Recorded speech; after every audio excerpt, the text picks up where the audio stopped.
Et Johanna, bonsoir. Bonsoir Claire, bonsoir à tous. On va parler du SMIC ce soir, puisque en France, il va augmenter de 2,4%.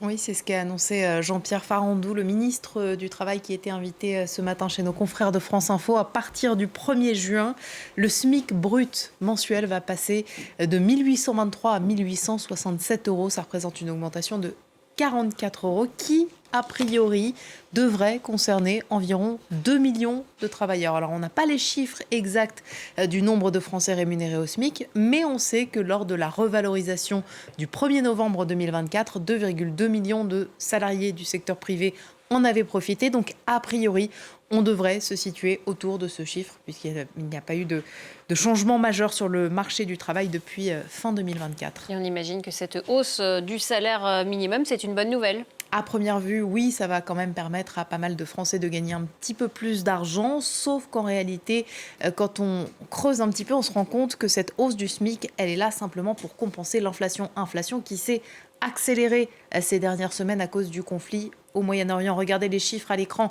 En janvier, on était à 0,3% sur un an. En février, à 0,9%. En mars, ça monte à 1,7%. Et en avril, on atteint même 2,2%. Et il se trouve que lorsque la hausse des prix dépasse les 2%, le SMIC est automatiquement augmenté. On est donc précisément dans cette configuration, ce qui veut dire que cette revalorisation ne va pas vraiment faire gagner du pouvoir d'achat aux Français concernés.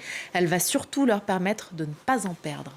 Alors pourquoi le gouvernement n'augmente pas le SMIC au-delà de la hausse automatique ? Alors techniquement, il peut le faire. Ça s'appelle un coup de pouce du gouvernement. D'ailleurs, ça fait très longtemps que ce n'est pas arrivé. La dernière fois, c'était en 2012, juste après l'élection de François Hollande. En fait, ce qui complique les choses, c'est qu'en France, depuis une trentaine d'années, il y a des allègements de cotisations patronales sur les bas salaires. Elles ont été mises en place pour inciter les entreprises à embaucher des travailleurs peu qualifiés pour que ça ne leur coûte pas trop cher et ainsi faire baisser le chômage. Sauf que lorsque le SMIC augmente, avant que les salaires supérieurs soient ajustés, il y a une sorte de tassement, un grand nombre de Français qui vont se retrouver avec la même rémunération. Résultat, plus de contrats sont concernés par les allègements de cotisations sociales, ce qui finit par coûter plus cher aux finances publiques. Là, a priori, la hausse du SMIC qui a été annoncée pourrait nous coûter autour d'1,5 milliard d'euros. Et ce qui risque encore plus de compliquer la donne, c'est la hausse du chômage.